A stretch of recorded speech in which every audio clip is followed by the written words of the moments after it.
ọjọ́ bí ẹ̀dá ṣe ló yẹ ká máa yọ̀ ká máa jó ká máa dunnú ọjọ́ ayẹyẹ ló yẹ kó jẹ́ ó yẹ kó jọjọ́ ariwo ìbànújẹ́ ló jẹ́ pẹ́nu ìṣẹ́ òun òṣì ìyà ní nàìjà ń sọjọ́ bí ẹ̀ wèrè ló lè máa jó wèrè ló lè máa yọ̀ nàìjíríà ń ṣayẹyẹ October 1st Independence Day olórí burúkú níjọba tí bá ń ṣayẹyẹ ṣe ló yẹ kíjọba àpapọ̀ wà nínú ìbànújẹ́ ká gbọ́ pé wọ́n fẹ́ fokùn sọ́rùn.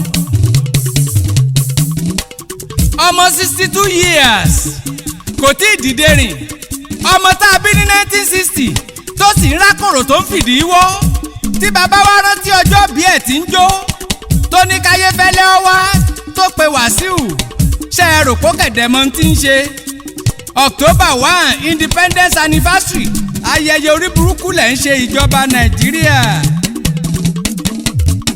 ẹ̀báyé jẹ́ ẹ̀páyé lólúkúrúmuṣu nàìjà gba independence ní 1960 mi ò rò pé nàìjà pọ́mọ 20 ọdún tí nǹkan fi bàjẹ́ pátápátá látàyè Ṣéhù Ṣàgàrí ní gbogbo ìlú sì ti polúkúrúmuṣu.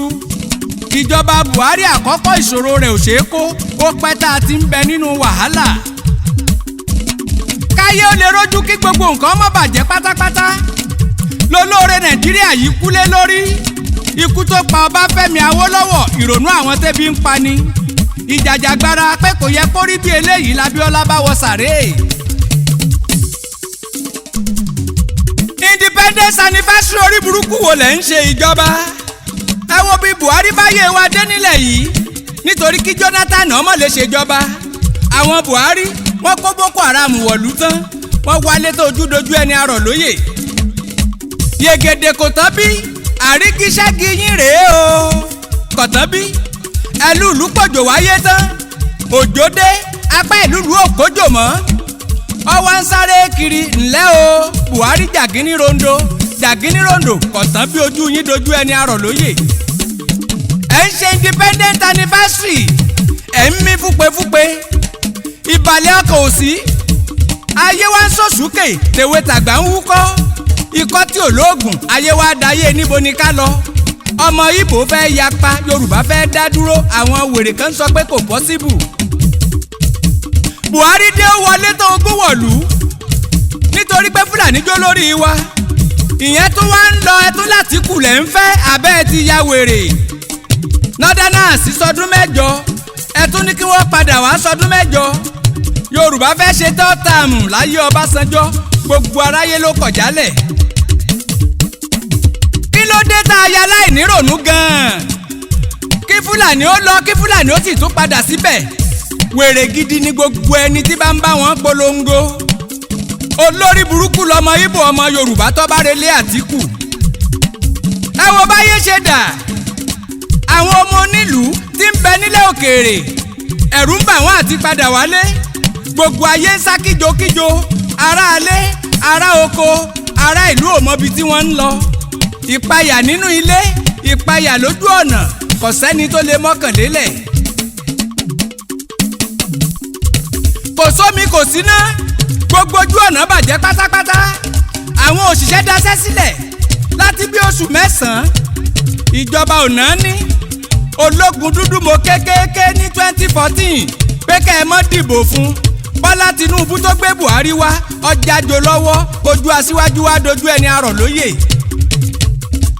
ẹ̀yin honourables tilé toko ẹ̀yin governors gbogbo rẹ́ẹ̀pù gbogbo senator àtẹ̀yin minister àtẹ̀yin ambassadors àtẹ̀yin special advisers lọ́jọ́ October 1st ṣe ló yẹ kẹ́ ẹ péjọ s'Aso Rock pẹ̀lú olórí yín Buhari kẹ́ ẹ mọ̀ sọkún sáá ẹkún kíkorò kí wọ́n ní kí ló dé kẹ́ ẹ wá sọ pé Independent Anniversary lẹ́ ń ṣe àti péjọba yín ti bàjẹ́ ayé yín ti bàjẹ́ wà láìtàlà. sódà ọmọ Nàìjíríà sódà ẹ̀yin tó lọ́pọlọ lológun dúdú ń bá sọ̀rọ̀ ẹ̀yin là ń bá wí kí Fúlàní ó lọ́dún 8 kí Fúlàní ó sì tún padà wà láìtàlà ìkọ̀jọ́. ẹ jẹ́ wí fún gbogbo ẹni tí ń fàkókò ṣòfò ara ni wọ́n ń gbé lugi apẹ̀rẹ̀ lẹ́ ń gbé lọ sódò ẹ̀ lè pọnmi bọ̀ wálé ẹ tètè padà ẹ tètè padà sójú ọ̀nà ìyè kọ́kọ́ nú àó tó kún ẹ máa bọ̀ Sultana ló kàn. kí la tí a ṣe sí báyìí o ẹni mẹ́ta ló jáde ṣùgbọ́n ẹni méjì ni mo mọ̀ kó jáde. kí la tí a ṣe sí Peter Obi jáde Bọ́lá Tinubu yọ góńgó. níbo là ń lọ ọmọ Nàìjíríà ẹ jẹ́ ká wọlé àpérò. ìyàtọ̀ sí nínú ọmọ ajá kásá ti mẹ́nìkan là lọ́ dálé lórí. ológun dúdú ò tí ì lè sọ nǹkan kan nípa ẹnikẹ́ni. a nídìí àti ṣàgbéyẹ̀wò àwọn èèyàn wọ̀nyí. ológun dúdú ń padà bọ̀. tí wọ́n bá bi yín léèrè wípé ta ló kọrin ewì sínú àwo ká ẹ sọ pé Kúnlé ológun dúdú ni. èmi ọkọ sọ́jà ọkọ òṣèlú awo irin tí dààmú ìṣọ̀nà.